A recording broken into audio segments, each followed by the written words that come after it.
Dans l'éthique, partie première, proposition 29, j'ai écrit « Dans la nature, il n'y a rien de contingent, mais toutes choses sont déterminées par la nécessité de la nature divine à exister et à agir d'une manière déterminée. » Je suis Baruch Spinoza, et aujourd'hui, je veux partager avec vous quelque chose qui bouleversera peut-être tout ce que vous croyez savoir sur Dieu, sur Jésus et surtout sur cette promesse qui a captivé l'humanité pendant 2 millénaires, le retour du Christ. Mais laissez-moi vous poser une question qui devrait vous tenir éveillé cette nuit. Et si tout ce qu'on vous a enseigné sur le retour de Jésus n'était qu'une incompréhension fondamentale de la nature même de Dieu et de l'existence? Et si je vous disais que l'attente de ce retour révèle précisément l'esclavage mental dont je cherchais à libérer l'humanité il y a 4 siècles? Si vous cherchez la vérité philosophique authentique, peu importe combien elle dérange vos certitudes, inscrivez-vous à cette chaîne et activez les notifications, car ce que je m'apprête à révéler va défier chaque fibre de votre conditionnement religieux.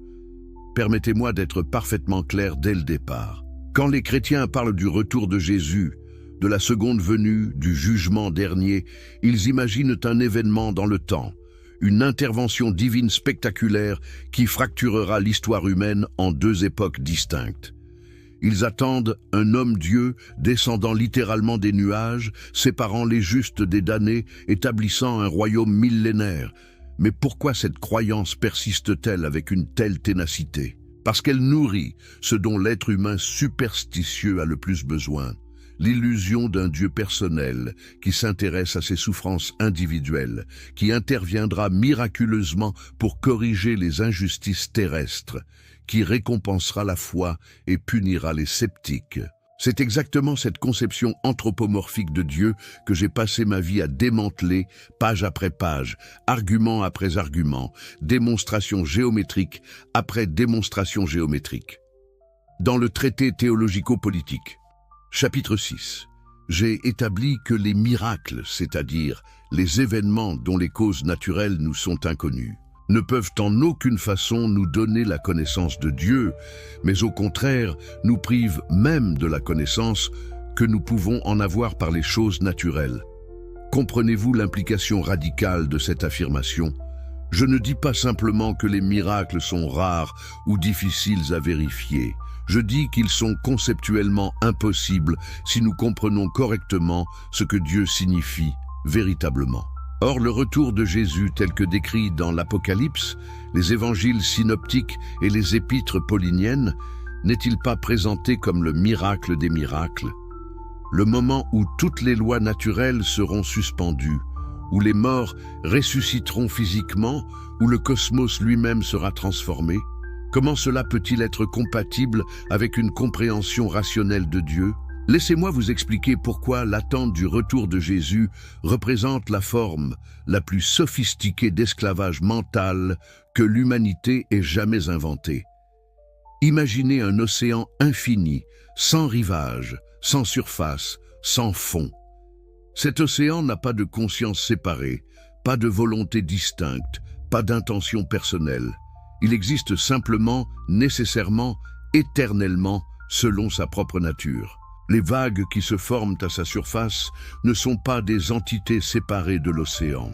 Elles sont l'océan lui-même, s'exprimant sous des formes temporaires, suivant des lois hydrodynamiques immuables.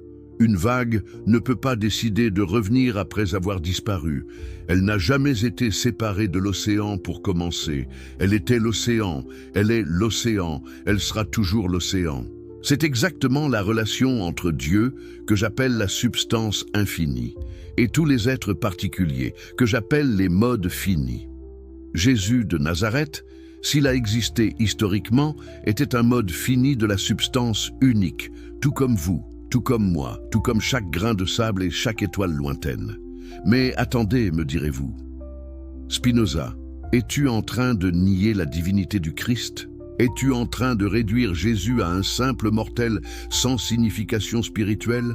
Non, je fais quelque chose de bien plus radical et en même temps infiniment plus respectueux de la véritable grandeur du réel. Je dissous la distinction même entre divin et naturel, entre sacré et profane, entre Dieu et nature. Dans l'éthique, partie première, proposition 14, j'ai démontré que, hormis Dieu, nulle substance ne peut être donnée ni conçue. Cela signifie que tout ce qui existe est en Dieu, comme modification de l'unique substance infinie que je nomme Deus Sive Natura, Dieu ou la nature. Comprenez-vous la révolution conceptuelle que cela représente? Il n'y a pas un Dieu créateur séparé d'une création qu'il manipulerait de l'extérieur. Il y a seulement la nature naturante, l'activité créatrice infinie qui s'exprime nécessairement selon des lois éternelles. Permettez-moi de partager avec vous un moment de ma propre vie qui a cristallisé cette compréhension. Lorsque la communauté juive d'Amsterdam m'a excommunié en juillet 1656, le hérem prononcé contre moi ne me condamnait pas simplement pour des opinions hétérodoxes sur tel ou tel commandement. Non, ils avaient perçu quelque chose de bien plus dangereux dans mes questionnements. Je sapais les fondements même de toute religion, révélés en remettant en question l'idée d'un Dieu personnel qui intervient dans l'histoire. Dans ma petite chambre, seul, exclu de la communauté qui m'avait vu grandir, polissant des lentilles pour gagner ma subsistance, j'ai réalisé quelque chose de profond. Ma solitude n'était pas une punition divine. C'était simplement la conséquence nécessaire d'avoir pensé avec honnêteté dans une société gouvernée par la superstition. Et dans cette solitude, j'ai découvert une liberté plus grande que celle qu'offrent toutes les communautés religieuses du monde. Revenons à cette question du retour de Jésus. Pourquoi les premiers chrétiens ont-ils développé cette espérance eschatologique? La réponse se trouve dans le traité théologico-politique, chapitre 1, où j'explique que tout ce qui arrive selon les lois de la nature arrive aussi par la puissance et le décret de Dieu. Les disciples de Jésus vivaient sous l'occupation romaine brutale. Ils avaient espéré que leur maître serait le Messie politique qui libérerait Israël. Quand il fut crucifié comme un criminel ordinaire, leur désespoir était total. Comment réconcilier cette fin humiliante avec leur foi en sa mission divine? La solution psychologique fut géniale. Transformer la défaite temporelle en victoire métaphysique. La résurrection et l'ascension n'étaient pas des échecs à admettre, mais le prologue d'un retour glorieux imminent. Paul de Tarse écrivit dans sa première épître aux Thessaloniciens qu'il croyait vivre pour voir le retour du Christ. Cette attente imminente donnait un sens à la souffrance présente. Mais que s'est-il passé? Jésus n'est pas revenu, pas du vivant de Paul, pas du vivant de la deuxième génération chrétienne, pas au cours des premiers siècles, pas après la conversion de Constantin, pas après 1000 ans, quand l'an 1000 provoqua une panique eschatologique massive en Europe, pas après 2000 ans, alors qu'ont fait les théologiens chrétiens face à ce retard indéfini. Ils ont élaboré des explications de plus en plus sophistiquées.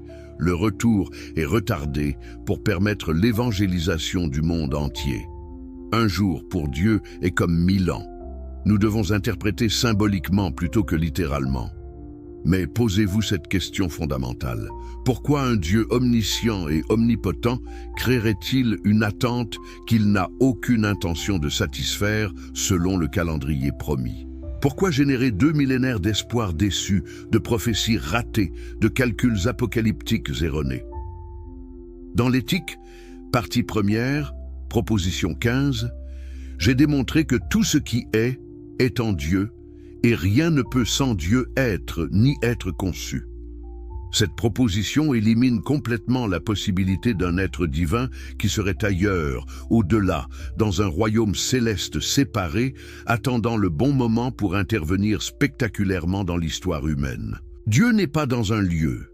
Dieu n'attend pas. Dieu ne planifie pas une invasion prochaine de notre réalité. Pourquoi ? Parce que Dieu est précisément cette réalité elle-même, dans son infinité, dans sa nécessité, dans ses lois éternelles. L'idée d'un Dieu qui reviendrait est aussi absurde que l'idée que la gravité pourrait décider de prendre des vacances ou que la lumière pourrait choisir de ne plus se propager à 299 792 km par seconde. Permettez-moi de développer cette analogie avec plus de précision. Imaginez un arbre magnifique, un chêne centenaire avec des branches innombrables. Chaque branche, chaque feuille, chaque gland est une expression nécessaire de la nature de cet arbre. L'arbre ne choisit pas consciemment de produire des feuilles au printemps. Il le fait selon sa nature, selon les lois biologiques qui régissent son existence. Maintenant, imaginez qu'une des branches soit tombée lors d'une tempête. Cette branche va-t-elle magiquement revenir se rattacher à l'arbre? Va-t-elle voler dans les airs pour reprendre sa position d'origine? Non, ce serait violer toutes les lois naturelles. La branche tombée se décomposera, nourrira le sol, permettra peut-être la croissance de nouveaux arbres. La nature continue son cours nécessaire. C'est exactement ainsi que nous devons comprendre la mort de n'importe quel être humain, y compris Jésus. Un mode fini qui cesse d'exister sous cette forme particulière retourne à la substance infinie dont il était toujours une modification temporaire. Mais Spinoza, objecteront certains, tu ignores les témoignages de la résurrection. Les disciples ont vu Jésus après sa mort. Des centaines de personnes ont été témoins de son ascension. Comment expliques-tu ces expériences collectives? Dans le traité théologico-politique, chapitre 6, j'ai précisé que plus un phénomène est extraordinaire, plus nous devons suspecter qu'il a été mal rapporté ou mal interprété. Pensez à la psychologie de groupe, aux états de deuil intense, au besoin désespéré de croire que la mort n'a pas eu le dernier mot. Les hallucinations collectives sont documentées dans de nombreux contextes historiques. Les apparitions mariales, qui continuent de se produire jusqu'à aujourd'hui, mobilisent des foules de croyants convaincus d'avoir vu la Vierge Marie. Est-ce que cela prouve l'intervention surnaturelle? Ou révèle-t-il simplement la puissante capacité de l'imagination humaine, surtout quand elle est nourrie par l'espoir religieux intense et le conditionnement culturel? Écoutez attentivement ce que je vais dire maintenant, car c'est peut-être le point le plus crucial de toute cette réflexion. L'attente du retour de Jésus n'est pas simplement une croyance théologique parmi d'autres. C'est la manifestation la plus pure de ce que j'appelle dans l'éthique l'esclavage des passions. Dans l'éthique, partie 4, préface, j'explique que l'impuissance humaine à gouverner et à contenir les affects, je l'appelle servitude. Qu'est-ce que l'esclavage des passions? C'est vivre dans l'espoir et la crainte, dans l'attente d'événements extérieurs qui détermineront notre bonheur ou notre malheur. Le chrétien qui attend le retour de Jésus vit dans l'espoir constant que le salut viendra de l'extérieur, que Dieu interviendra pour corriger les injustices terrestres, que la foi sera finalement récompensée par une intervention miraculeuse. Mais cet espoir lui-même est une chaîne. Pourquoi ? Parce que tant que vous attendez un sauveur externe, vous ne développez pas votre propre puissance d'agir, votre propre conatus, ce désir fondamental de persévérer dans votre être et d'augmenter votre perfection. Dans l'éthique, partie 3, proposition 6, j'ai établi que chaque chose, autant qu'il est en elle, s'efforce de persévérer dans son être. C'est le conatus, la force vitale fondamentale. Mais quand cette force est canalisée dans l'attente passive d'une intervention divine future, plutôt que dans la compréhension active de la nécessité présente, vous vous affaiblissez vous-même. Vous déléguez votre salut à un événement hypothétique futur, au lieu de réaliser votre béatitude ici et maintenant à travers la connaissance adéquate. Laissez-moi être encore plus radical. L'idée même que Dieu pourrait changer d'avis, qu'il pourrait envoyer son Fils une deuxième fois après avoir observé comment la première visite s'est terminée, implique que Dieu apprend, qu'il s'adapte, qu'il réagit aux circonstances. Mais dans l'éthique, partie première, proposition 17, je démontre que Dieu agit par les seules lois de sa nature, sans être contraint par personne. Un Dieu qui déciderait, à un moment particulier dans le temps, d'envoyer Jésus revenir sur terre, serait un Dieu contraint par les circonstances historiques, réagissant au comportement humain.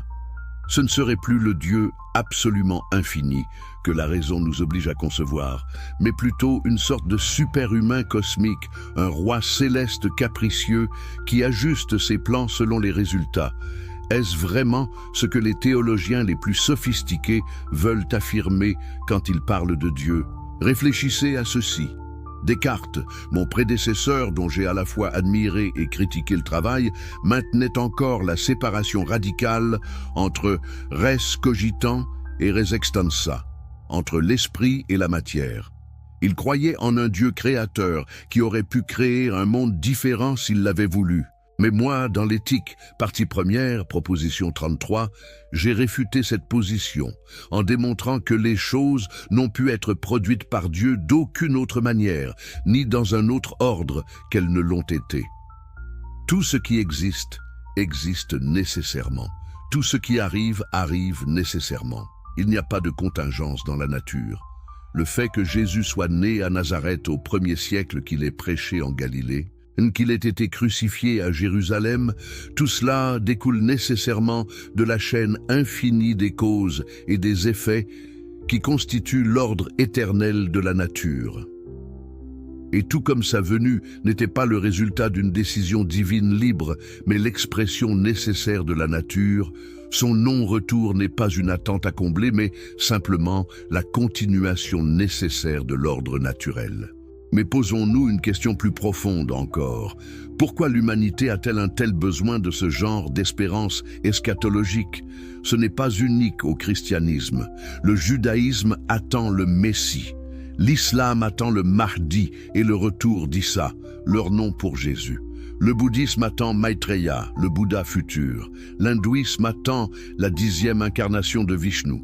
Pourquoi cette structure récurrente de l'attente d'un sauveur futur? Dans le traité théologico-politique, chapitre 1, j'explique que les hommes ne diffèrent de la nature non parce qu'ils violent les lois de la nature, mais parce qu'ils les ignorent.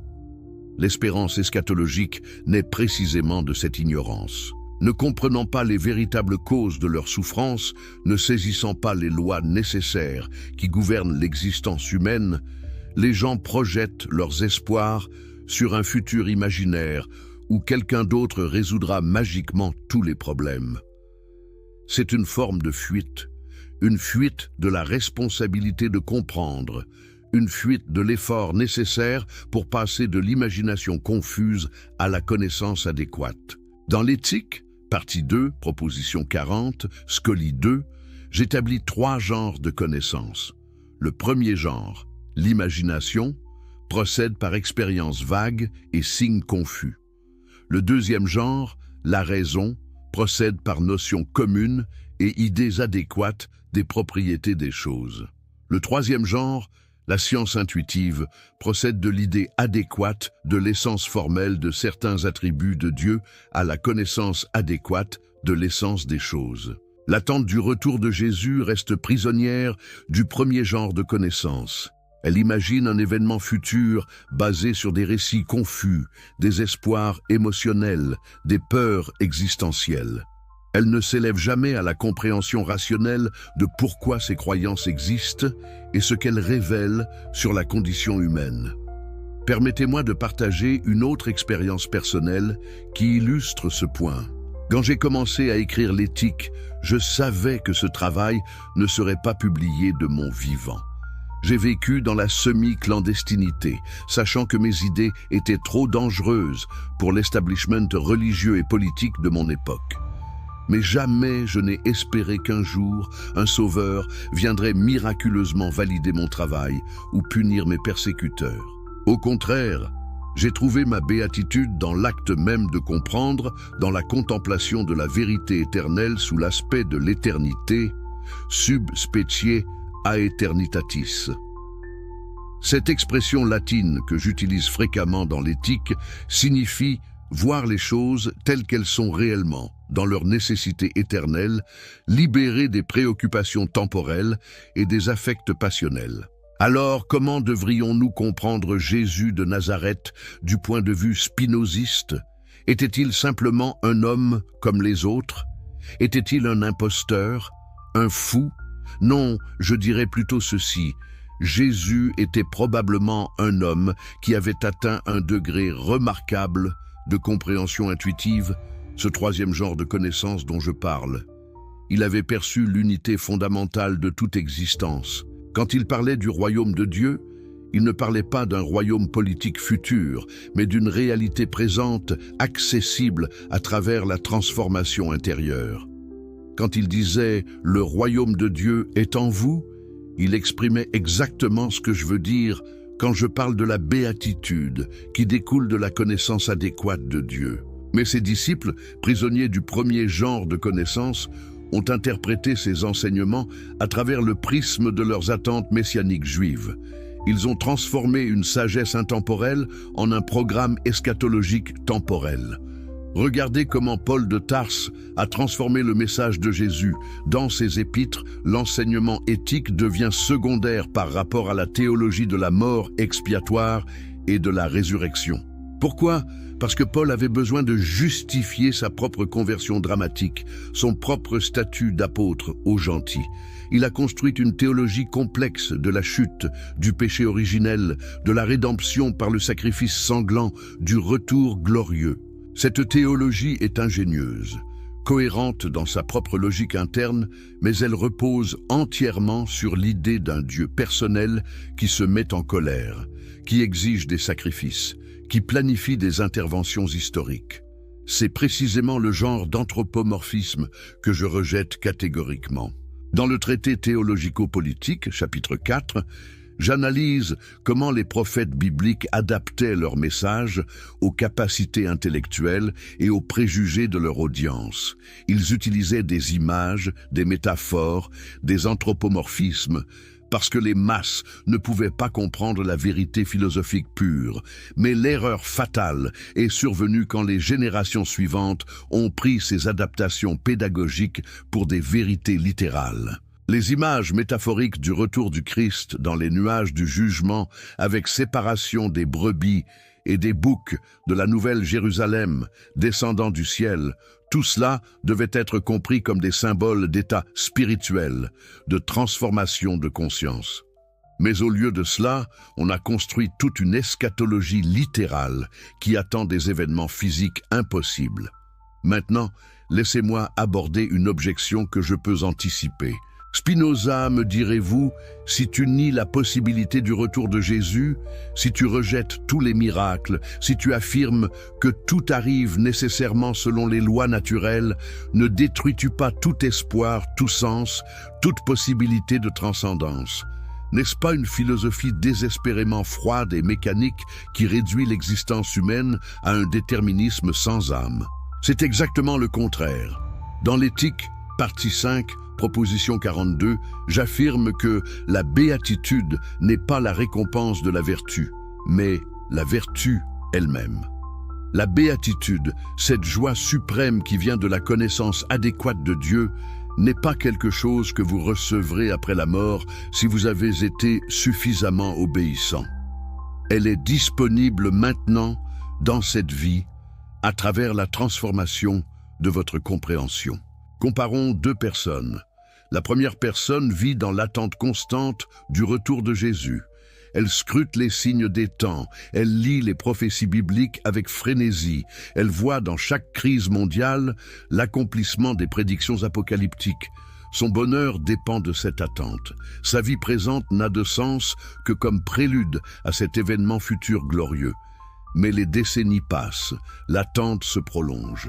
Les prophéties ne se réalisent pas selon les calculs. Cette personne vieillit dans une frustration croissante, dans un espoir de plus en plus désespéré. Elle n'a jamais vraiment vécu dans le présent. Elle a passé sa vie entière à attendre un futur qui ne vient jamais. N'est-ce pas la définition même d'une vie gâchée?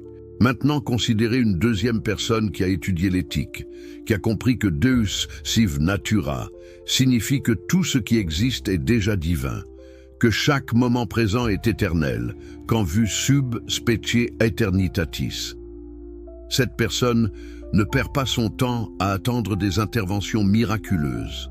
Elle consacre son énergie à comprendre les lois nécessaires qui gouvernent l'existence. Elle augmente sa puissance d'agir en développant des idées adéquates. Elle transforme ses passions en actions. Elle atteint progressivement ce que j'appelle l'amor Dei intellectualis, l'amour intellectuel de Dieu. Cet amour n'a rien à voir avec la dévotion sentimentale à un être personnel. C'est la joie qui accompagne la compréhension de la nécessité éternelle de toute chose. C'est la liberté qui vient de reconnaître que tout ce qui arrive ne pouvait arriver autrement. Quelle vie vous semble plus riche, plus épanouissante, plus véritablement spirituelle? Leibniz, mon contemporain avec qui j'ai eu des échanges philosophiques complexes, a essayé de maintenir une vision optimiste en affirmant que nous vivons dans le meilleur des mondes possibles, que Dieu a choisi parmi une infinité de mondes possibles celui qui maximise le bien. Mais cette théodicée présuppose encore un Dieu qui choisit, qui calcule, qui optimise. Dans l'éthique, partie première, proposition 33, Scoli 2, je rejette explicitement cette position. Il n'y a pas de monde possible, il n'y a que ce monde actuel, qui existe nécessairement tel qu'il est. Dieu n'a pas choisi le meilleur monde. Dieu est ce monde dans son infinité nécessaire. Comprendre cela libère d'un fardeau énorme. Vous n'avez plus à justifier le mal, à expliquer pourquoi un Dieu bon permettrait la souffrance, à attendre une compensation future pour les injustices présentes. Vous acceptez simplement que tout ce qui arrive fait partie de l'ordre nécessaire de la nature. Mais attention, cette acceptation n'est pas du fatalisme passif, c'est quelque chose de beaucoup plus subtil. Dans l'éthique partie 4, proposition 4, j'explique qu'il ne peut se faire qu'un homme ne soit pas une partie de la nature et ne puisse subir d'autres changements que ceux qui peuvent être compris par sa seule nature et dont il est la cause adéquate. Cela signifie que bien que tout soit déterminé, vous êtes vous-même une partie de cette détermination. Vos actions, qui découlent nécessairement de votre nature, contribuent à façonner le cours des événements. La différence entre l'esclave et l'homme libre n'est pas que l'homme libre échappe à la détermination causale. Les deux sont également déterminés. La différence est que l'homme libre agit à partir de sa nature propre, comprenant les causes qui le déterminent, tandis que l'esclave est ballotté par des causes externes qu'il ne comprend pas. Appliquons cela au christianisme eschatologique. Le chrétien qui attend passivement le retour de Jésus, qui compte sur une intervention divine externe pour sauver le monde, est un esclave. Il est déterminé par des causes externes, les enseignements reçus dans l'enfance, la pression sociale de sa communauté religieuse, ses peurs existentielles qu'il n'a jamais examinées rationnellement. Le spinoziste qui comprend la nécessité de tout ce qui arrive, qui travaille activement à augmenter sa puissance de comprendre et d'agir, qui cherche à transformer ses passions en action, est libre. Non pas libre au sens d'indéterminé, mais libre au sens d'autodéterminé, agissant selon sa propre nature plutôt que d'être passivement affecté par des causes qu'il ne maîtrise pas. Parlons maintenant de quelque chose qui troublera profondément ceux qui chérissent l'espérance eschatologique. L'attente du retour de Jésus a historiquement servi d'opium puissant pour maintenir les masses dans la soumission. Dans le traité théologico-politique, chapitre 19, j'analyse comment les autorités religieuses utilisent la superstition pour contrôler les populations. Si vous pouvez convaincre les gens que leurs souffrances terrestres seront compensées dans un avenir glorieux, soit après la mort, soit lors du retour du Christ, ils tolèrent plus facilement l'injustice présente. Pourquoi se révolter contre l'oppression si Jésus reviendra bientôt pour établir son royaume de justice? Pourquoi lutter pour améliorer les conditions de vie terrestre si ce monde est de toute façon voué à la destruction apocalyptique imminente? C'est un mécanisme de contrôle social extraordinairement efficace. Les premiers chrétiens, croyant que le retour du Christ était imminent, ont vendu leurs biens et vécu en communautés égalitaires. Ils n'investissaient pas dans des institutions à long terme, ne planifiaient pas pour les générations futures, négligeaient les affaires séculières. C'était cohérent avec leur croyance que ce monde touchait à sa fin. Mais quand le retour ne s'est pas produit, l'Église a dû s'adapter. Elle a construit des hiérarchies élaborées, accumulé des richesses immenses, établi un pouvoir temporel considérable. L'eschatologie s'est éloignée. Le retour du Christ est devenu un événement lointain et mystérieux plutôt qu'une attente imminente. Mais l'espérance elle-même a été maintenue comme outil de contrôle. Obéissez à l'Église maintenant, et vous serez récompensés quand le Christ reviendra. Quelle manipulation brillante! Hobbes, que j'ai lu attentivement même si nos philosophies divergent sur des points fondamentaux, avait raison de reconnaître le pouvoir politique de la religion. Mais contrairement à lui, je ne crois pas que la religion devrait être utilisée cyniquement par l'État pour maintenir l'ordre. Au contraire, dans le traité théologico-politique, j'argumente pour une séparation radicale entre philosophie et théologie, entre raison et foi. La raison doit être libre de poursuivre la vérité sans contrainte religieuse. Et la religion, si elle doit exister, devrait se limiter à enseigner la justice et la charité, sans imposer de dogmes métaphysiques qui entrent en conflit avec la raison. L'attente du retour de Jésus est précisément le genre de dogme métaphysique qui devrait être rejeté parce qu'il contredit ce que la raison nous enseigne sur la nature de Dieu et la nécessité causale de tous les événements. Mais allons encore plus loin. Demandons-nous, quel type de Dieu serait assez cruel pour promettre un retour et ensuite ne jamais revenir? Les évangiles synoptiques rapportent que Jésus aurait dit à ses disciples « En vérité, je vous le dis, cette génération ne passera point, que tout cela n'arrive. » Matthieu 24, 34. C'était une prédiction claire et non ambiguë. Le retour du Fils de l'homme devait se produire du vivant de la génération qui écoutait ces paroles. Or, cette génération est morte depuis 2000 ans. Comment les théologiens chrétiens expliquent-ils cet échec prophétique flagrant? Ils réinterprètent. Ils disent que génération signifie quelque chose d'autre, peut-être race ou peuple juif. Ils disent que tout cela ne se référait qu'à la destruction du temple en 70 après JC, pas au retour glorieux. Ils multiplient les acrobaties herméneutiques pour éviter d'admettre l'évidence. Soit Jésus s'est trompé, soit les évangélistes ont mal rapporté ses paroles, soit l'événement prédit n'était pas du tout ce que les premiers chrétiens croyaient. Dans l'Éthique, partie 2, proposition 47, je conclus que l'esprit humain a une connaissance adéquate de l'essence éternelle et infinie de Dieu. Remarquez bien ce que je dis. Pas une connaissance de Dieu comme personne, comme volonté, comme intention, mais une connaissance de l'essence éternelle et infinie de Dieu, c'est-à-dire de la substance unique dont tous les êtres finis sont des modifications. Cette connaissance est accessible à la raison humaine. Vous n'avez pas besoin de révélations surnaturelles.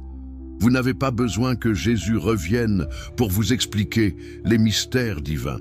Vous avez déjà, potentiellement, tout ce qu'il faut pour comprendre la nature de Dieu. Votre capacité rationnelle à suivre des démonstrations géométriques, à saisir des notions communes, à s'élever du particulier à l'universel. Maimonides, le grand philosophe juif médiéval que j'ai étudié dans ma jeunesse, avait déjà compris qu'il fallait purger notre conception de Dieu de tous les anthropomorphismes. Dans son Guide des égarés, il explique que les attributs divins doivent être compris négativement. Dire que Dieu est bon ne signifie pas qu'il possède la qualité humaine de bonté amplifiée à l'infini, mais plutôt qu'il n'est pas mauvais, et même cela est inadéquat car les catégories morales humaines ne s'appliquent pas à Dieu. J'ai poussé ce raisonnement plus loin. Dieu n'a pas d'intellect au sens où nous avons un intellect. Dieu n'a pas de volonté au sens où nous avons une volonté. Dans l'Éthique, partie première, proposition 17, Scoli, j'explique que l'intellect et la volonté seraient à la nature de Dieu ce que le chien, constellation céleste, est au chien, animal aboyant.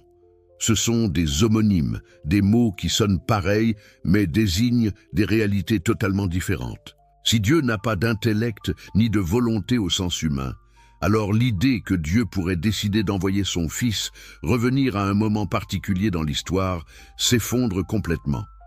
Une telle décision impliquerait délibération, calcul, anticipation, réaction aux circonstances, toutes choses incompatibles avec la nature divine telle que démontrée dans l'éthique. Dieu ou la nature se déploie éternellement selon des lois nécessaires.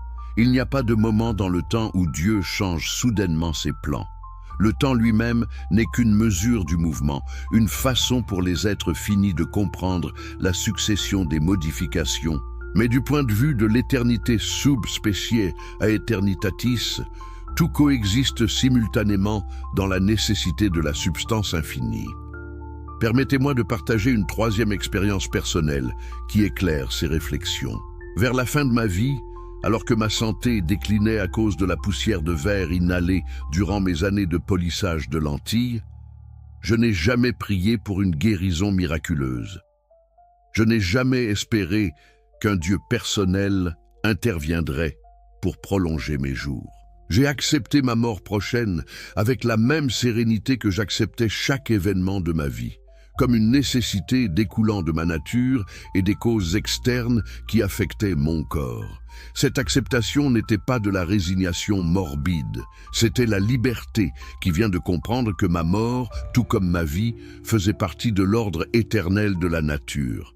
En contemplant cette vérité, j'ai ressenti l'amor Dei intellectualis, cet amour qui transcende la peur de la mort parce qu'il reconnaît que notre essence éternelle, l'idée que Dieu a de notre corps, demeure éternellement dans l'entendement infini de Dieu. Revenons maintenant à cette question provocante. Qu'est-ce qui abalera votre foi? Si vous êtes chrétien et que vous avez écouté jusqu'ici, vous ressentez probablement un mélange d'inconfort, de colère peut-être, et aussi une curiosité troublante. Pourquoi ces arguments vous dérangent-ils autant? Parce qu'au fond de vous, vous savez que j'ai touché quelque chose de vrai. Vous avez peut-être déjà douté secrètement de cette promesse, d'un retour qui ne vient jamais. Vous avez peut-être remarqué l'échec constant des prophéties apocalyptiques à travers les siècles. Vous avez peut-être ressenti l'absurdité de croire en un Dieu omniscient qui serait surpris par le cours de l'histoire au point de devoir envoyer son Fils une deuxième fois pour corriger les choses. Mais vous avez refoulé ces doutes parce qu'il est terrifiant de remettre en question les fondements sur lesquels vous avez construit toute votre vision du monde. Dans l'éthique, partie 4, proposition 28, j'affirme que le bien suprême de l'esprit est la connaissance de Dieu, et la vertu suprême de l'esprit est de connaître Dieu. Remarquez que je ne dis pas que le bien suprême est d'être aimé par Dieu, ou d'être sauvé par Jésus, ou d'hériter du royaume éternel. Le bien suprême est la connaissance elle-même. Cette connaissance transforme votre être. Elle dissout la crainte et l'espoir, ces deux passions qui vous maintiennent en esclavage. Elle vous libère pour vivre pleinement dans le présent, augmentant constamment votre puissance d'agir et de comprendre sans dépendre d'événements extérieurs hypothétiques pour votre béatitude. Mais peut-être objecterez-vous, Spinoza, ta philosophie est trop difficile pour les masses. Seuls quelques intellectuels privilégiés peuvent suivre les démonstrations géométriques de l'éthique. Le peuple ordinaire a besoin d'histoires simples, d'espérances concrètes, de promesses de salut personnel. C'est précisément l'argument que les autorités religieuses ont toujours utilisé pour justifier leur monopole sur la vérité spirituelle. Mais je le rejette complètement. Dans le traité théologico-politique Préface, j'écris que j'ai rédigé ce traité pour montrer que la liberté de philosopher peut être accordée sans nuire à la paix de l'État et sans danger pour la piété. Je crois en la capacité de l'être humain ordinaire à raisonner, à se libérer progressivement de la superstition, à atteindre au moins les premiers degrés de la connaissance rationnelle. Oui, tout le monde n'atteindra pas le troisième genre de connaissance, cette science intuitive qui perçoit directement comment toute chose découle de l'essence divine. Mais presque tout le monde peut développer le deuxième genre, la raison qui procède par notion commune. Et même cela suffit pour se libérer de l'esclavage des espérances eschatologiques. Vous n'avez pas besoin de maîtriser toute l'éthique pour comprendre ce principe simple. Dieu n'est pas une personne qui interviendra miraculeusement dans votre vie. Dieu est la nature elle-même dans son infinité nécessaire. Votre salut ne viendra pas d'une intervention externe future, mais de votre propre effort pour comprendre et agir selon votre nature rationnelle. C'est un message accessible à quiconque est prêt à remettre en question ses conditionnements et à penser courageusement. Deleuze, ce philosophe français du XXe siècle qui a magistralement commenté mon œuvre, a compris quelque chose d'essentiel sur ma philosophie. Elle est fondamentalement joyeuse. Contrairement à ce que mes critiques ont souvent prétendu, le spinozisme n'est pas une philosophie froide et désespérante. Au contraire, c'est une philosophie de la joie puissante qui découle de la compréhension. Dans l'éthique, partie 3, définition des affects, je définis la joie comme le passage de l'homme d'une moindre à une plus grande perfection. Chaque fois que vous augmentez votre puissance d'agir et de comprendre, vous éprouvez de la joie. Cette joie n'a rien à voir avec les plaisirs sensoriels éphémères ou les satisfactions émotionnelles passagères. C'est une joie stable et profonde qui accompagne la croissance de votre être. L'attente du retour de Jésus, par contraste, génère un mélange complexe d'espoir et de crainte, jamais une joie stable. L'espoir que le Christ reviendra bientôt établir son royaume. La crainte d'être trouvé indigne lors du jugement. L'anxiété constante de surveiller les signes, d'interpréter les événements mondiaux comme présages apocalyptiques. C'est une existence épuisante, ballottée entre émotions contradictoires, sans jamais atteindre la paix intérieure qui vient de la compréhension adéquate. Dans l'éthique, partie 5, proposition 20, Scoli, je conclus que celui qui se comprend lui-même et comprend ses affects clairement et distinctement aime Dieu, et d'autant plus qu'il se comprend lui-même et comprend ses affects. Voilà la véritable spiritualité. Non pas attendre qu'un sauveur externe vous transforme, mais vous transformez vous-même par la connaissance. Jonathan Israël, l'historien contemporain qui a brillamment analysé les lumières radicales dont ma philosophie fut un catalyseur majeur, a montré comment mes idées ont sapé les fondements de l'autorité religieuse traditionnelle. En naturalisant complètement Dieu, en rejetant tous les miracles, en affirmant que la Bible devait être lue comme document historique plutôt que comme révélation divine infaillible, j'ai déclenché une révolution intellectuelle dont nous ressentons encore les effets aujourd'hui. L'Église a compris le danger. C'est pourquoi mes livres furent interdits, brûlés, censurés dans toute l'Europe chrétienne pendant des siècles. Ce n'était pas simplement parce que j'avais nié tel ou tel dogme spécifique, c'était parce que j'avais détruit la possibilité même du surnaturel et avec elle toute l'infrastructure conceptuelle sur laquelle reposait le pouvoir ecclésiastique. Le retour de Jésus n'est qu'une manifestation parmi d'autres de cette infrastructure surnaturelle. Mais c'est une manifestation particulièrement révélatrice parce qu'elle montre clairement l'incompatibilité entre la foi religieuse traditionnelle et la compréhension rationnelle de la réalité. Ou bien, vous croyez en un Dieu personnel qui peut suspendre les lois naturelles, intervenir miraculeusement dans l'histoire, envoyer son Fils revenir sur des nuages de gloire. Ou bien vous acceptez que la nature suit nécessairement ses propres lois éternelles, que tout ce qui arrive découle de causes naturelles, que les histoires de miracles sont des mythes pieux ou des malentendus. Il n'y a pas de position intermédiaire cohérente. Vous ne pouvez pas avoir les deux. Steven Nadler, le biographe moderne qui a peut-être le mieux compris ma vie et ma pensée, a souligné comment mon excommunion en 1656 fut un tournant libérateur.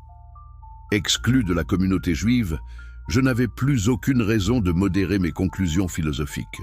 Je pouvais suivre la logique de mes arguments jusqu'à leur conclusion radicale sans me soucier de l'orthodoxie religieuse. C'est dans cette liberté marginale que j'ai élaboré le système philosophique le plus rigoureux et le plus cohérent jamais construit. Un système où chaque proposition découle nécessairement de la précédente, où rien n'est affirmé sans démonstration, où la raison règne souverainement sans aucune concession à l'autorité traditionnelle ou à la révélation prétendue. Maintenant, appliquons cette méthode rigoureuse à la question spécifique du retour de Jésus. Construisons un argument déductif clair. Prémisse 1. Dieu est la substance absolument infinie, consistant en une infinité d'attributs dont chacun exprime une essence éternelle et infinie. C'est ma définition de Dieu dans l'éthique. Partie première, définition 6. Prémisse 2.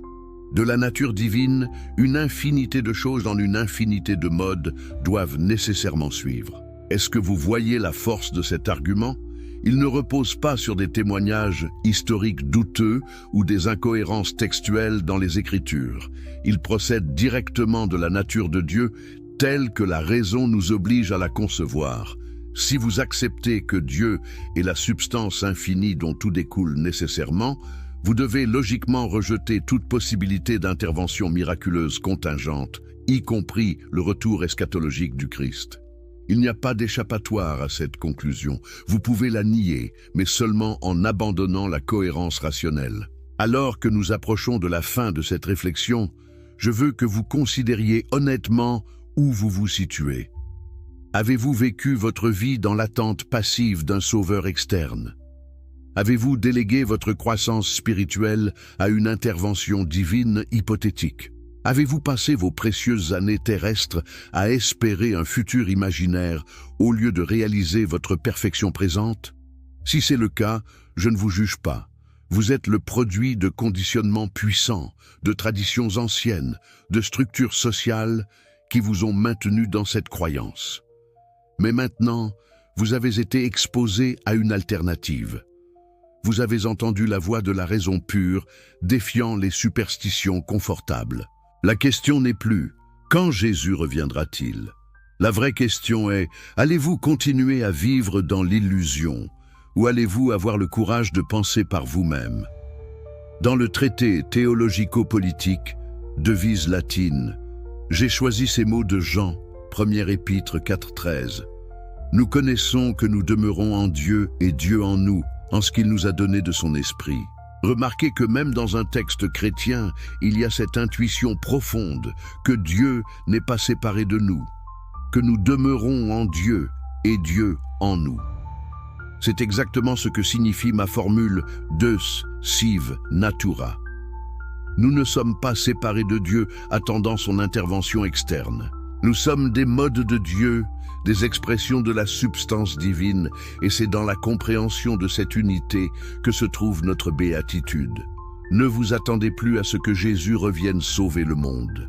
Comprenez plutôt que vous êtes vous-même une expression du divin, que votre tâche n'est pas d'attendre passivement, mais d'agir activement selon votre nature rationnelle, augmentant continuellement votre puissance d'être et de comprendre. C'est le message que j'ai poliment inscrit dans chaque proposition de l'éthique, et c'est le message qui a le pouvoir de vous libérer si vous avez le courage de l'accepter. Le Jésus historique, quelle que soit sa nature réelle, est mort il y a 2000 ans. Son corps s'est décomposé comme tous les corps. Les atomes qui le constituaient ont été recyclés dans le grand flux de la nature. Il ne reviendra pas physiquement parce que c'est physiquement impossible, mais peut-être que l'esprit de son enseignement, dépouillé de toutes les accrétions théologiques ultérieures, peut encore parler.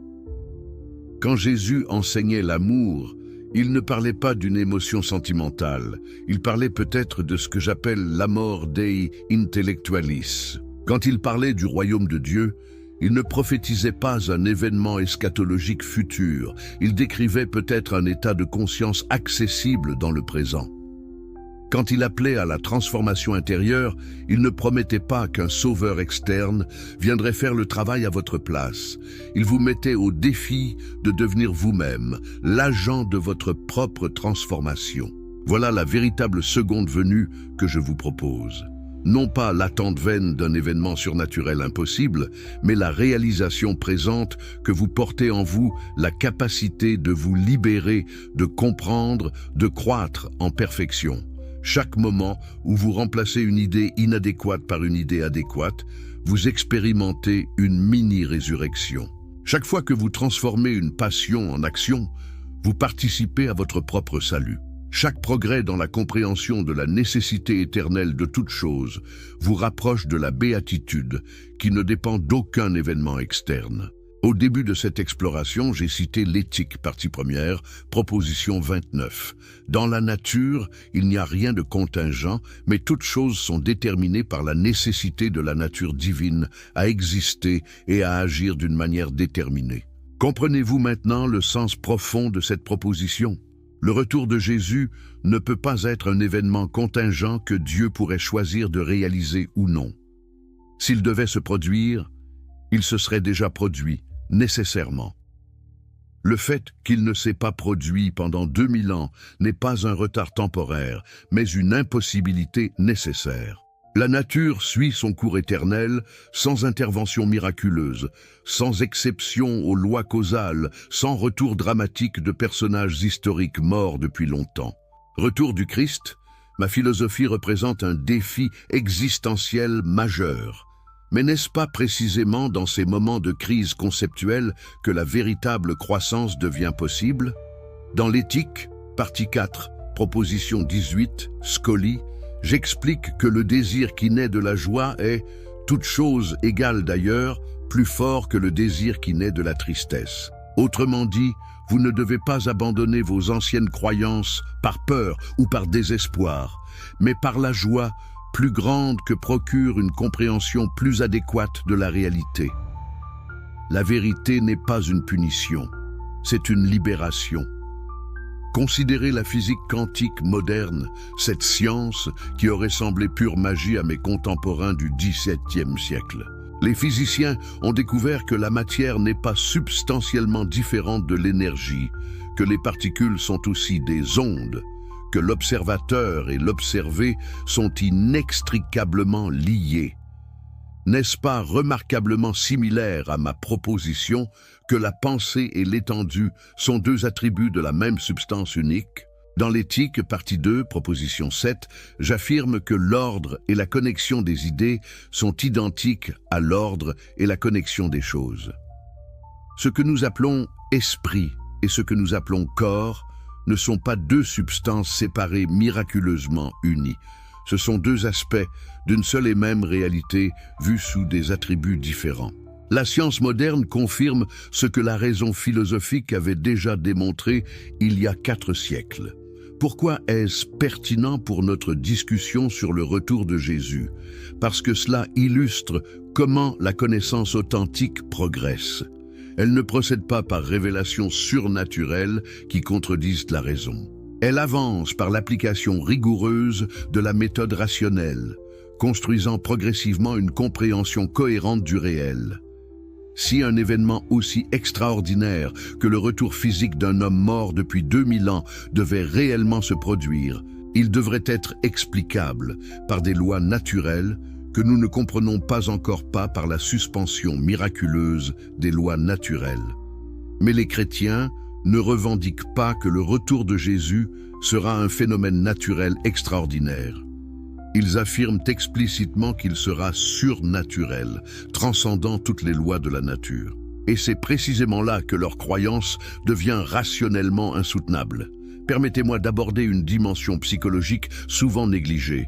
L'attente du retour de Jésus remplit une fonction psychologique profonde pour ceux qui souffrent d'injustice, de pauvreté, d'oppression. C'est ce que Marx appellera plus tard l'opium du peuple, bien que je n'approuve pas tous les aspects de sa philosophie matérialiste. Quand votre vie présente est misérable, l'espérance d'une intervention divine future qui renversera toutes les hiérarchies terrestres devient psychologiquement nécessaire. Les derniers seront les premiers, promet l'Évangile. Les riches qui vous exploitent brûleront en enfer. Vous, le pauvre fidèle, hériterez du royaume éternel. Cette inversion eschatologique compense les humiliations quotidiennes. Mais quel est le coût de cette compensation? Vous acceptez passivement votre oppression présente plutôt que de lutter activement pour la transformer. Dans l'éthique, partie 4, appendice, chapitre 32, j'écris que nous ne désirons, ne voulons, ne poursuivons, ni ne souhaitons aucune chose parce que nous jugeons qu'elle est bonne. Mais au contraire, nous jugeons qu'une chose est bonne parce que nous la désirons, la voulons, la poursuivons et la souhaitons. Cette inversion est capitale. Le bien n'est pas une qualité objective que certaines choses posséderaient indépendamment de nous. Le bien est ce qui augmente notre puissance d'agir, ce qui favorise notre conatus. L'attente passive du retour de Jésus diminue votre puissance d'agir. Elle vous transforme en spectateur de votre propre existence, attendant qu'un acteur externe monte sur scène pour résoudre vos problèmes. Comment cela pourrait-il être véritablement bon pour vous? Comparons maintenant deux conceptions radicalement différentes du temps. La conception chrétienne eschatologique divise le temps en époques distinctes. La création, la chute, l'incarnation, l'Église, le retour, le jugement, l'éternité. C'est un temps linéaire avec un début, un milieu dramatique et une fin apocalyptique. Cette conception donne un sens narratif à l'histoire, mais elle rend le présent insignifiant. Nous vivons dans l'interrègne, l'attente entre la première et la seconde venue. Notre époque n'a de sens que comme préparation pour l'événement futur qui lui donnera rétroactivement sa signification. Par contraste, ma conception spinoziste du temps découle de l'éternité. Dans l'éthique, partie 5, proposition 23, Scoli, j'explique que nous sentons et expérimentons que nous sommes éternels. Non pas immortels au sens d'une survie temporelle indéfinie, mais éternels au sens où notre essence participe à l'ordre éternel de la nature. Que signifie voir les choses subspéciées à eternitatis, sous l'aspect de l'éternité? Cela signifie les comprendre non pas comme des accidents temporels contingents, mais comme des expressions nécessaires de la nature divine. Votre existence actuelle n'est pas une antichambre sans importance avant le vrai spectacle du retour du Christ. Votre existence actuelle est elle-même éternelle quand comprise correctement. L'idée que Dieu a de votre essence ne commencera pas à exister quand vous naîtrez et ne cessera pas d'exister quand vous mourrez. Elle existe éternellement dans l'entendement infini de Dieu. Comprendre cela transforme radicalement votre relation au temps. Vous ne vivez plus dans l'anxiété de l'attente. Vous vivez dans la sérénité de l'éternité présente. Mais peut-être objecterez-vous encore. Spinoza, comment peux-tu être si certain que les miracles sont impossibles? N'est-ce pas de l'arrogance de prétendre connaître toutes les lois de la nature? Peut-être y a-t-il des lois supérieures que nous ne comprenons pas encore et qui permettraient des événements que nous appelons miraculeux. C'est une objection intelligente qui mérite une réponse nuancée. Dans l'éthique, partie première, appendice, je démonte méthodiquement l'argument téléologique et l'anthropomorphisme théologique. Ce n'est pas que je prétends connaître toutes les lois de la nature dans leurs détails, c'est que je peux démontrer rationnellement que la nature elle-même, étant identique à Dieu, ne peut pas violer ses propres lois. Une loi naturelle n'est pas une règle arbitraire qu'un législateur divin pourrait suspendre à volonté. C'est l'expression même de la nature divine telle qu'elle se manifeste nécessairement. Pensez-y ainsi. Pouvez-vous imaginer un triangle dont les angles intérieurs ne totaliseraient pas 180 degrés dans une géométrie euclidienne? Non, parce que cela contredit la définition même du triangle. De la même manière, pouvez-vous imaginer Dieu agissant contrairement à sa propre nature? Non, parce que Dieu agit nécessairement selon sa nature infinie. Or, si tout ce qui existe découle nécessairement de cette nature divine, alors rien de ce qui existe ne peut la contredire. Ce que nous appelons lois naturelles sont simplement notre compréhension partielle de cette nécessité divine. Un miracle défini comme violation des lois naturelles serait Dieu se contredisant lui-même. C'est logiquement impossible, pas empiriquement improbable. Descartes croyait encore au miracle parce qu'il maintenait une séparation radicale entre Dieu créateur et création. Dieu, ayant créé les lois naturelles de l'extérieur, pourrait les suspendre à volonté. Mais j'ai démontré dans l'éthique que cette séparation est illusoire. Dieu n'a pas créé la nature comme un artisan crée un objet distinct de lui-même. Dieu est la nature dans sa productivité infinie, la natura naturans. Demander si Dieu peut faire des miracles revient à demander si la nature peut se comporter de manière non naturelle. La question elle-même révèle une confusion conceptuelle fondamentale. Approfondissons maintenant la question de l'immortalité de l'âme, intimement liée à l'eschatologie du retour de Jésus. Les chrétiens croient que lorsque le Christ reviendra, les morts ressusciteront. Leurs âmes immortelles, qui ont attendu dans un état intermédiaire, purgatoire, limbe ou directement au ciel, enfer selon les théologies, seront réunies avec leur corps ressuscités et glorifiés. Cette doctrine soulève d'innombrables problèmes philosophiques. Quel âge auront ces corps ressuscités? Si quelqu'un meurt enfant, ressuscitera-t-il comme enfant? Si quelqu'un meurt dans un grand âge après une longue maladie, ressuscitera-t-il avec ce corps détérioré? Les théologiens répondent généralement que le corps ressuscité sera glorifié, perfectionné. Mais alors en quel sens est-ce le même corps? Dans l'Éthique, partie 5, proposition 23, j'affirme que l'esprit humain ne peut être absolument détruit avec le corps, mais il en reste quelque chose qui est éternel. Remarquez la subtilité de ma formulation. Je ne dis pas que l'âme individuelle, avec tous ses souvenirs, ses désirs, sa personnalité, survit intacte après la mort. Je dis que quelque chose d'éternel demeure. Quoi? L'idée que Dieu a du corps humain, l'essence formelle qui était exprimée par cette configuration particulière de l'étendue. Cette essence n'a jamais été temporelle pour commencer. Elle existe éternellement dans l'entendement infini de Dieu. Ce n'est pas une survie temporelle, mais une participation à l'éternité qui transcende la distinction entre avant et après, vie et mort. Cette conception élimine le besoin d'une résurrection future. Vous n'avez pas besoin d'attendre que Jésus revienne pour ressusciter votre corps. Votre essence éternelle est déjà sauvegardée dans l'ordre éternel de la nature. Mais, et ceci est crucial, cette essence éternelle n'est pas votre ego personnel. Ce n'est pas vous au sens de la personnalité temporelle formée par vos expériences de vie. C'est quelque chose de beaucoup plus fondamental et aussi beaucoup plus impersonnel. Beaucoup de gens trouvent cela insatisfaisant. Ils veulent survivre avec leurs souvenirs, leurs relations, leur identité personnelle intacte. Ils veulent retrouver leurs êtres chers dans un au-delà personnel. Mais ce désir lui-même révèle un attachement au mode fini d'existence, une incapacité à s'élever à la perspective de l'éternité.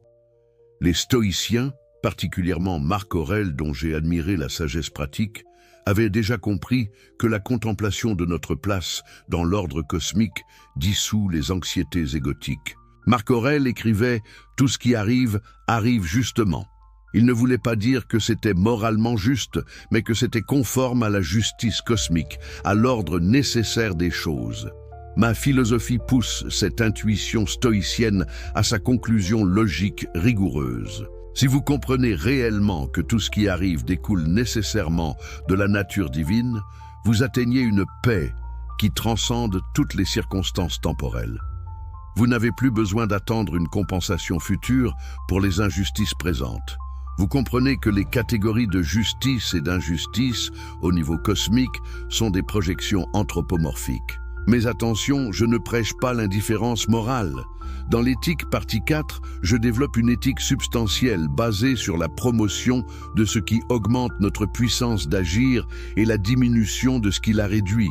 La justice humaine, les lois sociales, la lutte contre l'oppression, tout cela reste important au niveau de l'existence humaine finie. Ce que je rejette, c'est l'idée qu'il y aurait une justice cosmique divine qui récompensera les bons et punira les méchants lors d'un jugement dernier futur. Cette croyance est doublement problématique. Elle présuppose un Dieu personnel qui juge moralement et elle reporte la résolution morale dans un futur hypothétique au lieu de s'engager pleinement dans l'amélioration du présent. Hobbes, dans son Léviathan, avait reconnu la nécessité d'une autorité souveraine pour maintenir l'ordre social face à ce qu'il appelait l'état de nature, cette guerre de tous contre tous. Mais il maintenait encore l'utilité sociale de la religion comme instrument de contrôle. Moi, dans le traité théologico-politique, je vais plus loin. Je défends la liberté de penser comme condition nécessaire d'une société véritablement stable. Une société fondée sur la superstition et la peur est fragile. Une société fondée sur la raison partagée et la compréhension mutuelle est solide. L'attente eschatologique du retour de Jésus appartient au premier type de société. Elle maintient les gens dans l'obéissance par la promesse de récompenses futures et la menace de punitions éternelles. Mais cette obéissance est superficielle. Elle s'effondrera dès que les gens commenceront à penser critiquement. Parlons maintenant d'un aspect souvent ignoré: l'impact environnemental et social de l'eschatologie apocalyptique. Si vous croyez sincèrement que Jésus reviendra bientôt pour détruire ce monde et établir un nouveau ciel et une nouvelle terre, pourquoi investiriez-vous dans la préservation environnementale à long terme? Pourquoi vous préoccuperiez-vous du changement climatique qui se déploiera sur des siècles? Pourquoi construiriez-vous des institutions durables pour les générations futures? Cette mentalité eschatologique a des conséquences concrètes désastreuses. Elle justifie l'exploitation à court terme de la planète parce que, après tout, Dieu la remplacera bientôt par une version améliorée. Dans l'éthique, partie 4, proposition 67, j'affirme que l'homme libre ne pense à aucune chose moins qu'à la mort, et sa sagesse est une méditation non de la mort, mais de la vie. De même, une société libre ne devrait pas organiser son existence autour de l'attente de la fin du monde, mais autour de la promotion de la vie florissante ici et maintenant. La fixation chrétienne sur l'eschatologie est une méditation collective de la mort, un désir de voir ce monde détruit et remplacé. C'est fondamentalement nihiliste malgré les proclamations d'espérance. Une véritable affirmation de la vie reconnaît que ce monde, cette nature, cette réalité matérielle est tout ce que nous avons et tout ce dont nous avons besoin. Le bouddhisme, malgré ses différences profondes avec ma philosophie sur de nombreux points, partage au moins cette intuition que le salut n'est pas un événement futur, mais une réalisation présente. Le nirvana n'est pas un lieu où vous irez après la mort, mais un état de conscience que vous pouvez atteindre dans cette vie en éliminant l'attachement et l'ignorance. De même, la béatitude dont je parle dans l'éthique n'est pas une récompense future pour une vie vertueuse, mais la conséquence naturelle immédiate de la connaissance adéquate. Dans l'éthique, partie 5, proposition 42, je le dis explicitement. La béatitude n'est pas la récompense de la vertu, mais la vertu elle-même. Cette identité entre vertu et béatitude élimine tout besoin d'une eschatologie rétributive. Mais creusons plus profondément dans la psychologie de l'attente eschatologique. Pourquoi certaines personnes semblent-elles presque déçues quand les prédictions apocalyptiques ne se réalisent pas? J'ai observé de mon vivant plusieurs mouvements millénaristes qui annonçaient le retour imminent du Christ pour une date spécifique. Quand la date passait sans événement apocalyptique, au lieu d'abandonner leurs croyances, les fidèles recalculaient simplement une nouvelle date. Ce phénomène révèle quelque chose de profond sur la fonction psychologique de l'attente elle-même. L'attente structure l'existence, donne un sens, crée une communauté unie par une espérance partagée. La réalisation de l'attente éliminerait paradoxalement ce qui donne sens à la vie du croyant. Donc inconsciemment, il y a presque un désir que l'attente continue indéfiniment. Dans l'éthique, partie 3, proposition 12, j'explique que l'esprit s'efforce autant qu'il peut d'imaginer ce qui augmente ou favorise la puissance d'agir du corps. L'imagination d'un retour glorieux du Christ augmente-t-elle réellement votre puissance d'agir? Superficiellement, elle semble donner espoir et courage, mais examinons plus attentivement. Si votre courage dépend d'une intervention externe future, que se passe-t-il quand cette intervention est retardée indéfiniment? Votre courage se transforme en frustration, puis en désespoir, puis peut-être en cynisme. Par contraste, si votre courage découle de la compréhension que vous possédez déjà en vous-même, la puissance de transformer votre existence à travers la connaissance et l'action rationnelle, ce courage est stable et indépendant des circonstances externes. Leibniz, dans sa Théodicée, essayait de résoudre le problème du mal en affirmant que ce monde, malgré toutes ses imperfections apparentes, est nécessairement le meilleur des mondes possibles qu'un Dieu infiniment bon et sage pourrait créer. C'est une tentative noble de réconcilier l'existence du mal avec la bonté divine. Mais elle présuppose encore un Dieu créateur qui choisit parmi des possibles. Dans l'Éthique, partie première, proposition 35, je démontre que tout ce qui est au pouvoir de Dieu est nécessairement. Il n'y a pas de possible non actualisé. Tout ce qui peut exister existe nécessairement. Le mal n'est pas un problème à expliquer théologiquement parce qu'il n'y a pas de Dieu bon externe à la nature qui permettrait le mal. Il y a seulement la nature se déployant nécessairement. Et ce que nous appelons mal n'est que notre perspective limitée sur des processus dont nous ne comprenons pas la nécessité totale. Retour du Christ, ma philosophie représente un défi existentiel majeur. Mais n'est-ce pas précisément dans ces moments de crise conceptuelle que la véritable croissance devient possible? Dans l'Éthique, partie 4, proposition 18, Scully, j'explique que le désir qui naît de la joie est, toute chose égale d'ailleurs, plus fort que le désir qui naît de la tristesse. Autrement dit, vous ne devez pas abandonner vos anciennes croyances par peur ou par désespoir, mais par la joie plus grande que procure une compréhension plus adéquate de la réalité. La vérité n'est pas une punition, c'est une libération. Considérez la physique quantique moderne, cette science qui aurait semblé pure magie à mes contemporains du XVIIe siècle. Les physiciens ont découvert que la matière n'est pas substantiellement différente de l'énergie, que les particules sont aussi des ondes, que l'observateur et l'observé sont inextricablement liés. N'est-ce pas remarquablement similaire à ma proposition que la pensée et l'étendue sont deux attributs de la même substance unique? Dans l'Éthique, partie 2, proposition 7, j'affirme que l'ordre et la connexion des idées sont identiques à l'ordre et la connexion des choses. Ce que nous appelons esprit et ce que nous appelons corps ne sont pas deux substances séparées miraculeusement unies.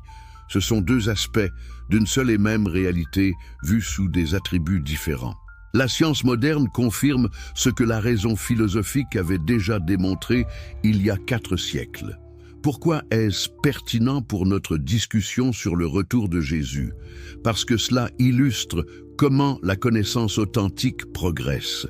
Elle ne procède pas par révélations surnaturelles qui contredisent la raison. Elle avance par l'application rigoureuse de la méthode rationnelle, construisant progressivement une compréhension cohérente du réel. Si un événement aussi extraordinaire que le retour physique d'un homme mort depuis 2000 ans devait réellement se produire, il devrait être explicable par des lois naturelles que nous ne comprenons pas encore par la suspension miraculeuse des lois naturelles. Mais les chrétiens ne revendiquent pas que le retour de Jésus sera un phénomène naturel extraordinaire. Ils affirment explicitement qu'il sera surnaturel, transcendant toutes les lois de la nature. Et c'est précisément là que leur croyance devient rationnellement insoutenable. Permettez-moi d'aborder une dimension psychologique souvent négligée. L'attente du retour de Jésus remplit une fonction psychologique profonde pour ceux qui souffrent d'injustice, de pauvreté, d'oppression. C'est ce que Marx appellera plus tard l'opium du peuple, bien que je n'approuve pas tous les aspects de sa philosophie matérialiste. Quand votre vie présente est misérable, l'espérance d'une intervention divine future qui renversera toutes les hiérarchies terrestres devient psychologiquement nécessaire. Les derniers seront les premiers, promet l'Évangile. Les riches qui vous exploitent brûleront en enfer. Vous, le pauvre fidèle, hériterez du royaume éternel. Cette inversion eschatologique compense les humiliations quotidiennes. Mais quel est le coût de cette compensation? Vous acceptez passivement votre oppression présente plutôt que de lutter activement pour la transformer. Dans l'Éthique, partie 4, appendice, chapitre 32, J'écris que nous ne désirons, ne voulons, ne poursuivons, ni ne souhaitons aucune chose parce que nous jugeons qu'elle est bonne. Mais au contraire, nous jugeons qu'une chose est bonne parce que nous la désirons, la voulons, la poursuivons et la souhaitons. Cette inversion est capitale.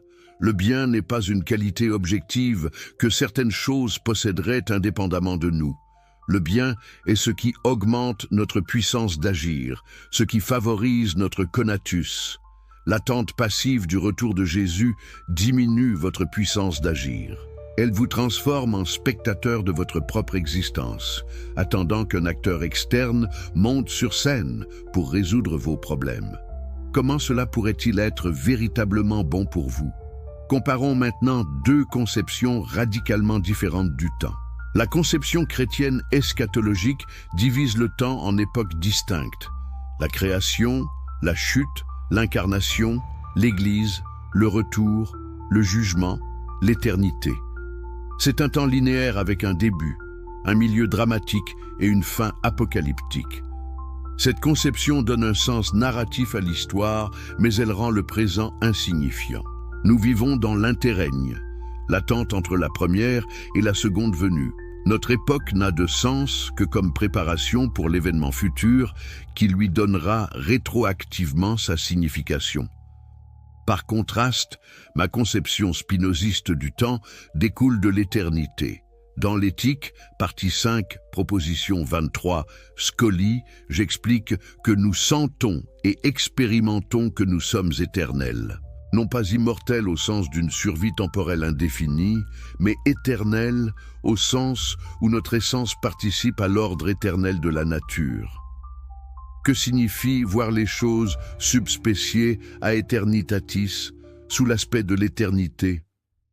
Cela signifie les comprendre non pas comme des accidents temporels contingents, mais comme des expressions nécessaires de la nature divine. Votre existence actuelle n'est pas une antichambre sans importance avant le vrai spectacle du retour du Christ. Votre existence actuelle est elle-même éternelle quand comprise correctement. L'idée que Dieu a de votre essence ne commencera pas à exister quand vous naîtrez et ne cessera pas d'exister quand vous mourrez. Elle existe éternellement dans l'entendement infini de Dieu.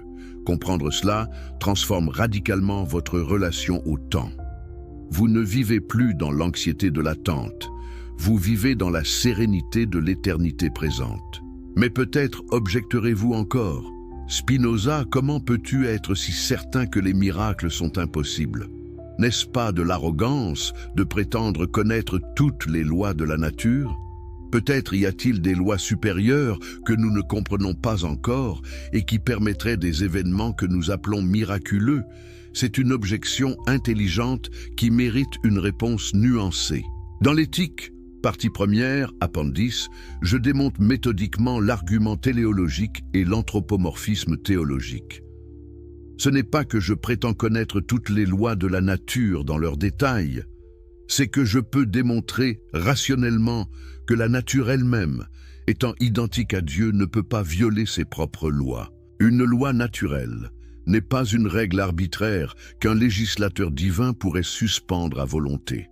C'est l'expression même de la nature divine telle qu'elle se manifeste nécessairement. Pensez-y ainsi. Pouvez-vous imaginer un triangle dont les angles intérieurs ne totaliseraient pas 180 degrés dans une géométrie euclidienne? Non, parce que cela contredit la définition même du triangle. De la même manière, pouvez-vous imaginer Dieu agissant contrairement à sa propre nature? Non, parce que Dieu agit nécessairement selon sa nature infinie. Or, si tout ce qui existe découle nécessairement de cette nature divine, alors rien de ce qui existe ne peut la contredire. Ce que nous appelons lois naturelles sont simplement notre compréhension partielle de cette nécessité divine. Un miracle défini comme violation des lois naturelles serait Dieu se contredisant lui-même. C'est logiquement impossible, pas empiriquement improbable. Descartes croyait encore au miracle parce qu'il maintenait une séparation radicale entre Dieu créateur et création. Dieu, ayant créé les lois naturelles de l'extérieur, pourrait les suspendre à volonté. Mais j'ai démontré dans l'éthique que cette séparation est illusoire. Dieu n'a pas créé la nature comme un artisan crée un objet distinct de lui-même. Dieu est la nature dans sa productivité infinie, la natura naturans. Demander si Dieu peut faire des miracles revient à demander si la nature peut se comporter de manière non naturelle. La question elle-même révèle une confusion conceptuelle fondamentale. Approfondissons maintenant la question de l'immortalité de l'âme, intimement liée à l'eschatologie du retour de Jésus. Les chrétiens croient que lorsque le Christ reviendra, les morts ressusciteront. Leurs âmes immortelles, qui ont attendu dans un état intermédiaire, purgatoire, limbe ou directement au ciel, enfer selon les théologies, seront réunies avec leur corps ressuscités et glorifiés. Cette doctrine soulève d'innombrables problèmes philosophiques. Quel âge auront ces corps ressuscités? Si quelqu'un meurt enfant, ressuscitera-t-il comme enfant? Si quelqu'un meurt dans un grand âge après une longue maladie, ressuscitera-t-il avec ce corps détérioré? Les théologiens répondent généralement que le corps ressuscité sera glorifié, perfectionné. Mais alors en quel sens est-ce le même corps? Dans l'éthique, partie 5, proposition 23, j'affirme que l'esprit humain ne peut être absolument détruit avec le corps, mais il en reste quelque chose qui est éternel. Remarquez la subtilité de ma formulation. Je ne dis pas que l'âme individuelle, avec tous ses souvenirs, ses désirs, sa personnalité, survit intacte après la mort. Je dis que quelque chose d'éternel demeure. Quoi? L'idée que Dieu a du corps humain, l'essence formelle qui était exprimée par cette configuration particulière de l'étendue. Cette essence n'a jamais été temporelle pour commencer. Elle existe éternellement dans l'entendement infini de Dieu. Ce n'est pas une survie temporelle, mais une participation à l'éternité qui transcende la distinction entre avant et après, vie et mort. Cette conception élimine le besoin d'une résurrection future. Vous n'avez pas besoin d'attendre que Jésus revienne pour ressusciter votre corps. Votre essence éternelle est déjà sauvegardée dans l'ordre éternel de la nature. Mais, et ceci est crucial, cette essence éternelle n'est pas votre ego personnel. Ce n'est pas vous au sens de la personnalité temporelle formée par vos expériences de vie. C'est quelque chose de beaucoup plus fondamental et aussi beaucoup plus impersonnel. Beaucoup de gens trouvent cela insatisfaisant. Ils veulent survivre avec leurs souvenirs, leurs relations, leur identité personnelle intacte. Ils veulent retrouver leurs êtres chers dans un au-delà personnel. Mais ce désir lui-même révèle un attachement au mode fini d'existence, une incapacité à s'élever à la perspective de l'éternité. Les stoïciens, particulièrement Marc Aurèle dont j'ai admiré la sagesse pratique, avaient déjà compris que la contemplation de notre place dans l'ordre cosmique dissout les anxiétés égotiques. Marc Aurèle écrivait « Tout ce qui arrive, arrive justement ». Il ne voulait pas dire que c'était moralement juste, mais que c'était conforme à la justice cosmique, à l'ordre nécessaire des choses. Ma philosophie pousse cette intuition stoïcienne à sa conclusion logique rigoureuse. Si vous comprenez réellement que tout ce qui arrive découle nécessairement de la nature divine, vous atteignez une paix qui transcende toutes les circonstances temporelles. Vous n'avez plus besoin d'attendre une compensation future pour les injustices présentes. Vous comprenez que les catégories de justice et d'injustice au niveau cosmique sont des projections anthropomorphiques. Mais attention, je ne prêche pas l'indifférence morale. Dans l'éthique partie 4, je développe une éthique substantielle basée sur la promotion de ce qui augmente notre puissance d'agir et la diminution de ce qui la réduit. La justice humaine, les lois sociales, la lutte contre l'oppression, tout cela reste important au niveau de l'existence humaine finie. Ce que je rejette, c'est l'idée qu'il y aurait une justice cosmique divine qui récompensera les bons et punira les méchants lors d'un jugement dernier futur. Cette croyance est doublement problématique. Elle présuppose un Dieu personnel qui juge moralement et elle reporte la résolution morale dans un futur hypothétique au lieu de s'engager pleinement dans l'amélioration du présent.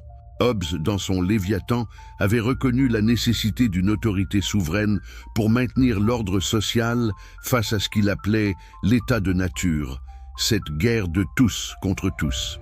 mais il maintenait encore l'utilité sociale de la religion comme instrument de contrôle. Moi, dans le traité théologico-politique, je vais plus loin.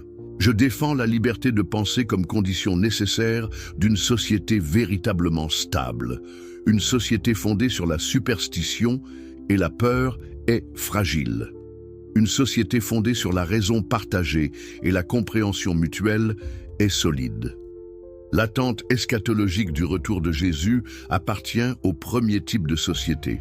Elle maintient les gens dans l'obéissance par la promesse de récompenses futures et la menace de punitions éternelles. Mais cette obéissance est superficielle. Elle s'effondrera dès que les gens commenceront à penser critiquement. Parlons maintenant d'un aspect souvent ignoré: l'impact environnemental et social de l'eschatologie apocalyptique. Si vous croyez sincèrement que Jésus reviendra bientôt pour détruire ce monde et établir un nouveau ciel et une nouvelle terre, pourquoi investiriez-vous dans la préservation environnementale à long terme? Pourquoi vous préoccuperiez-vous du changement climatique qui se déploiera sur des siècles? Pourquoi construiriez-vous des institutions durables pour les générations futures? Cette mentalité eschatologique a des conséquences concrètes désastreuses. Elle justifie l'exploitation à court terme de la planète parce que, après tout, Dieu la remplacera bientôt par une version améliorée.